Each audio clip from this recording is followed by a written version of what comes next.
Un nuage de fumée noire en plein cœur de Gaza. L'enclave palestinienne vient d'être la cible ce jeudi matin de nouvelles frappes aériennes israéliennes. Des raids qui ont causé ces derniers jours la mort de dizaines de Palestiniens, notamment dans le sud du territoire, image ici d'un enterrement à Khan Younes.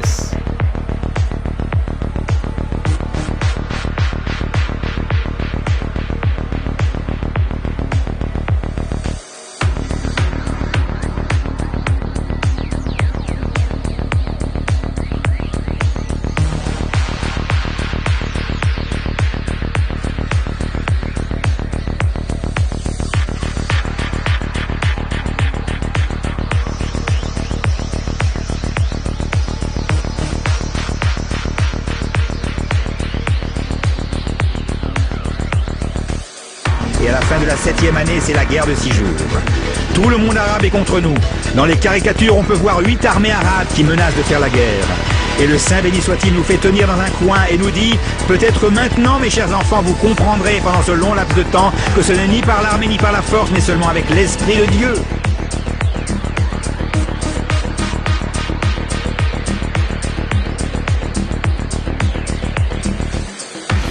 Depuis plusieurs jours maintenant, les bombardements se multiplient, laissant, on vient de le voir, derrière eux un spectacle de désolation que viennent pourtant contempler certains Israéliens à la frontière. Jimmy Méo.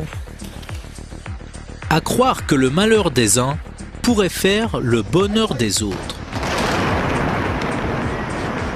En tout cas, les bombardements sur la bande de Gaza attisent la curiosité.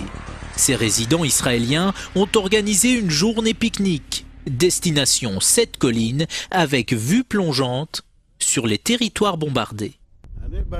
Je suis venu voir Gaza, les attaques aériennes, voir nos avions, pour me divertir un peu en ce jour de Shabbat.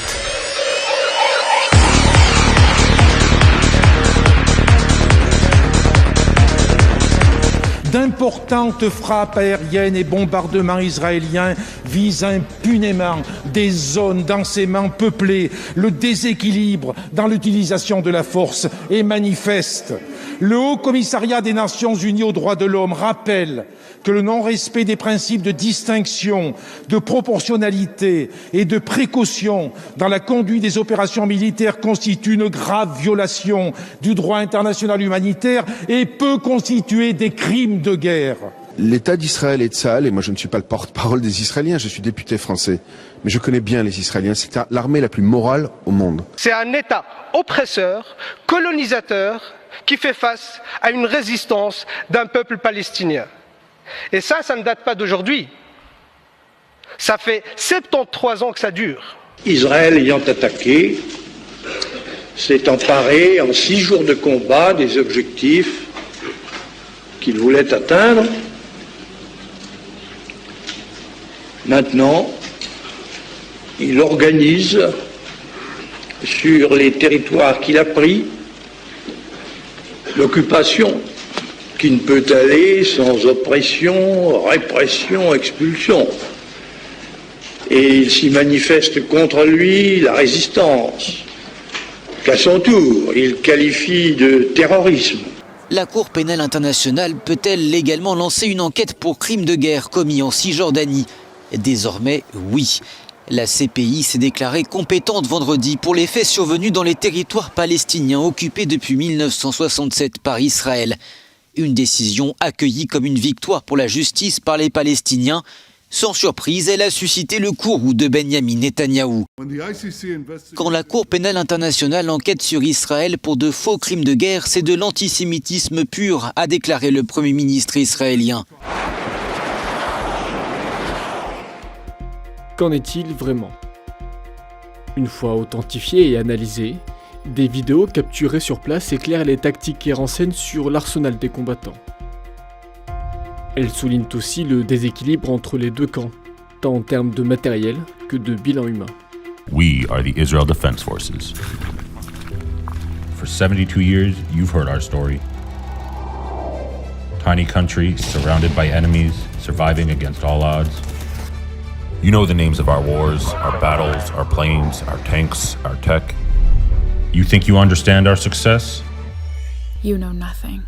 Face aux roquettes palestiniennes, Israël dispose d'un système de défense appelé le dôme de fer. Un réseau de radars, d'ordinateurs et de lance-missiles. Lorsqu'une roquette est détectée par le radar, l'ordinateur évalue la menace puis ordonne le lancement d'un ou plusieurs missiles pour l'intercepter. Le bouclier antimissile israélien Dôme de fer a intercepté la quasi-totalité des tirs tirés depuis la bande de Gaza. Mais cela n'a pas empêché des tirs de faire des dégâts. Ce bus vide a été touché à Holon, près de Tel Aviv. Mais il y a des tirs de missiles, donc mais... c'est disproportionné. Et de la part d'un mouvement qui est considéré comme un mouvement terroriste internationalement. Non, pas internationalement. Vous m'excusez, c'est les États-Unis, oui. La France aussi. Ouais. Non, l'Union européenne a enlevé Hamas de la liste terroriste, n'est-ce pas? Ça a été enlevé il y a 1 an ou quelque chose comme ça. Il y a eu une réaction d'ailleurs terrible. C'est un système, voyez-vous, c'est un système de groupes terroristes qui voient une population civile, envoie des roquettes. Vous invoquez toujours ces raisons et nous n'avons pas beaucoup de temps. Je dis ça, mais c'est important. Mais que faire contre cela? Ce n'est pas la bataille d'Israël, c'est votre bataille, c'est la bataille de la France. Parce que c'est la même bataille. S'ils réussissent ici, et si Israël est critiqué, et pas les terroristes, eh bien si nous ne sommes pas solidaires, eh bien cette peste du terrorisme viendra chez vous. C'est une question de temps, elle viendra en France. Vous le pensez? Vous pensez que ce conflit viendra en France? Mais c'est déjà le cas. Je rappelle, parce que ce sont des choses qui ne sont jamais dites, que le père de Benjamin Netanyahou était à l'extrême droite de l'extrême droite sioniste dans les années 20 et 30. Une extrême droite qui a salué l'arrivée d'Hitler au pouvoir. Le fils de Netanyahou a offert son visage pour une affiche du parti néo-nazi allemand AfD.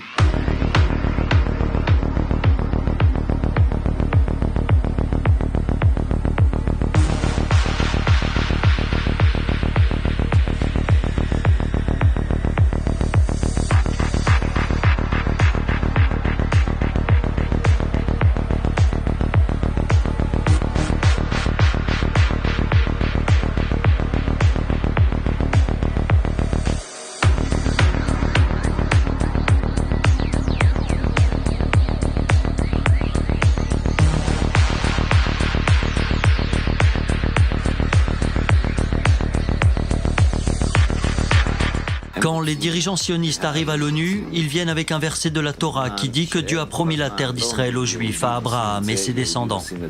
Mais le problème, c'est que la Torah est jetée aux ordures. Ils n'en font rien de la Torah, ils se servent uniquement d'un verset qui leur est utile. Who creating Zionism? A complete secular person, not a rabbi. He was Herzl. He was a secular person. He didn't make for his child a circumcision, even not a bris milah. He didn't make for his child. He comes to learn us what is the way of Judaism. We have to look for the true rabbis. What is the way of Judaism? Why in all the 2,000 years no one of these rabbis comes up with this idea to go up? What mit der Wilde Guren? What mit der Baal Shem Tov? What mit der Shlu? What mit Rashi HaKadosh? Why nobody of them tried to organize Jews to go up to Israel? Because they know what the way of the Torah is, to stay in Golus and wait patiently. And this is what all the rabbis in all generations learned us. Put you in Gulas, stay in Gulas, stay in Gulas. Don't go out by force. Don't be misled from the Zionists, what they would say. Le rabbin Hirsch évoque une collaboration entre sionistes et nazis, des allégations qui justifient son farouche antisionisme, en plus d'une interprétation du livre sacré. Les Juifs ne peuvent pas accélérer la rédemption. Nous n'avons pas ce pouvoir. Toute création d'un État juif ne respecterait donc pas la volonté divine. Seul le Messie en est capable, il faut donc attendre son retour. Zionism is the biggest enemy of the Jewish people. This is Amalek, and they fight against HaKadosh Baruch Hu, and that's why they're bringing bloodshed to the Jewish people. The only place in the world where Jewish people are being killed is in Palestine, because they are fighting the Goyim and fighting HaKadosh Baruch Hu. Fallacieusement, ils se prétendent représentants et porte-parole de tous les Juifs. Le sionisme est un attentat contre l'identité juive, c'est pourquoi il est du devoir de chaque Juif conscient de dénoncer envers le monde entier la nature anti-Torah, anti-humaine du sionisme. Le sionisme en général, sa brutalité colonialiste envers le peuple palestinien en particulier sont contraires à la Torah, à la conduite normale et aux aspirations du peuple juif. Hélas, le sionisme a transformé un grand nombre de juifs en athées et agnostiques, d'autres en racistes sionistes religieux, en fauteurs de guerre et guerriers, et a conditionné un nombre plus grand encore. Cela nous fait beaucoup de peine et jette sur nous la honte que des milliers de juifs pieux, dits charedim, en français les craignants Dieu, se disant même non sionistes, soient impliqués et imbriqués dans l'entreprise satanique sioniste, et ce particulièrement dans les villes de Jérusalem et Bnei Brak. Conditionnés par le sionisme religieux, ils sont arabophobes, islamophobes, sont rendus aveugles à la réalité, acceptent la bribe des subventions étatiques sionistes, participent aux élections, ils fournissent même le maire de Jérusalem. Contrairement à cela, le judaïsme enseigne que les Juifs n'ont pas le droit de dominer la Palestine de nos jours. Ce pays ne leur appartient pas. N'ayant pas rempli les conditions que Dieu attendait d'eux, suite à un décret divin, les Juifs ont été envoyés en exil et en dispersion. Comme nous le disons dans nos prières des jours de fête, à cause de nos péchés, nous avons été exilés, chassés de notre terre. Seul le Messie pourra, selon les modalités divines exposées dans les prophètes, mettre fin à l'exil et la dispersion. L'exil implique la loi juive selon laquelle les Juifs doivent être des citoyens ou sujets loyaux des autorités des pays où ils vivent et ne pas vouloir obtenir la domination politique sur d'autres pays et peuples. En période d'exil et de dispersion, les Juifs n'ont aucun intérêt à dominer la Terre sainte et non plus les autres parties du monde.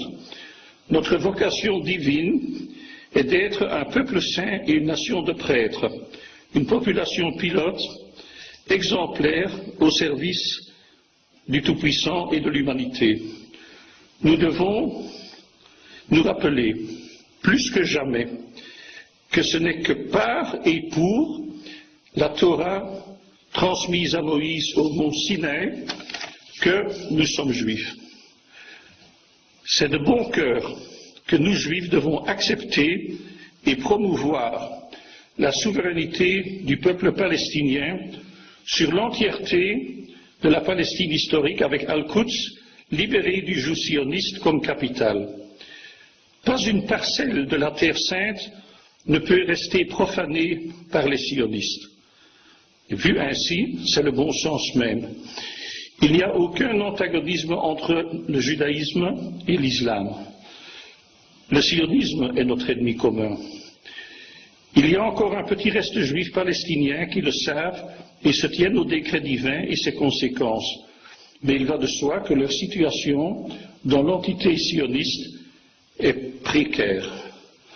L'oppression sioniste est une tragédie, tant pour les Juifs authentiques que pour les musulmans palestiniens. Dans le passé, les Juifs de Terre Sainte ont été des sujets loyaux soumis à l'autorité ottomane. Il nous est strictement interdit de se soumettre à l'autorité sioniste qui est une rébellion satanique contre la Torah, et ce d'autant plus à Jérusalem, Al-Quds, la ville sainte, qui s'appelle en langue farsi si justement Beit Moqdash. Jusqu'à l'avènement du sionisme, comme dans les autres pays islamiques, juifs et musulmans vivaient en bonne entente en Palestine et particulièrement à Jérusalem, Al-Quds. Les préjugés, l'animosité entre juifs et musulmans artificielle provoquée par le sionisme. S'opposer au sionisme et ses crimes n'est pas anti-juif, antisémite, bien au contraire.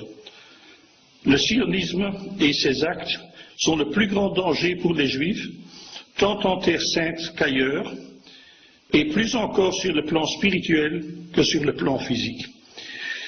Le sionisme et le judaïsme authentique sont et restent à tout égard diamétralement opposés. Et c'est dans le sens et dans le contexte formulé dans notre appel à initier et à développer l'indispensable alliance stratégique, amicale, entre judaïsme et islam, entre juifs et musulmans, que nous prions envers notre Père céleste, notre roi, pour la libération prochaine d'Al-Quds, que soit mis fin à l'injustice et à la souffrance des Palestiniens, ainsi que des autres victimes innocentes du sionisme.